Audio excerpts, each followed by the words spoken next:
আজি আমি এপইন্টমেন্ট লৈ আহিলো আৰু অহা 2 দিনত মামাই নতুন এডভাৰটাইজ দিব গতিকে আমি দৌৰা কাম চলাই থাকিব লাগে অহা আজি গল কালি গল পৰহি দিনাখন আমি আকৌ 5000 পোষ্টৰ আমি এডভাৰটাইজ মুকলি কৰি দিম তাৰ মানে অসমত নিযুক্তি চলিয়ে থাকিব আজি আমি পালো ঘৰত গৈ ভাইটিক কম যে আজিৰ পৰা তই দৌৰিব আৰম্ভ কৰ কাৰণ এডভাৰটাইজ আৰম্ভ হৈ গলেই আমাৰ বন্ধুসকলক কম যিসকলে নোপোৱা বুলি দুখ কৰি আছে যে তহঁতি চিন্তা কৰিব নালাগে আকৌ পোষ্ট ওলালে আকৌ চেষ্টা কৰিব লাগে আৰু অহাবাৰ ইলেকশ্যনৰ পিছতো 1 লাখ গৈ 2 লাখ পাই যাবগৈ আৰু কিমান আগুৱাই যাবতো চিন্তাই নাই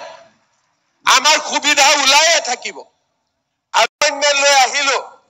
আৰু অহা 2 দিনত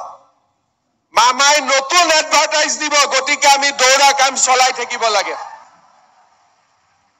অহা আজি গল কালি গল পৰহি দিনাখন আমি আকৌ 5000 পোষ্টৰ আমি এডভাৰটাইজ মুকলি কৰি দিম তাৰ মানে অসমত নিযুক্তি চলিয়ে থাকিব আজি আমি পালো ঘৰত গৈ ভাইটিক কম যে আজিৰ পৰা তই দৌৰিব আৰম্ভ কৰ কাৰণ এডভাৰটাইজ আৰম্ভ হৈ গলেই আমাৰ বন্ধুসকলক কম যিসকলে নোপোৱা বুলি দুখ কৰি আছে যে তহঁতি চিন্তা কৰিব নালাগে আকৌ পোষ্ট ওলালে আকৌ চেষ্টা কৰিব লাগে আৰু অহাবাৰ ইলেকশ্যনৰ পিছতো 1 লাখ গৈ 2 লাখ পাই যাবগৈ আৰু কিমান আগুৱাই যাবতো চিন্তাই নাই আমাৰ সুবিধা ওলাইয়ে থাকিব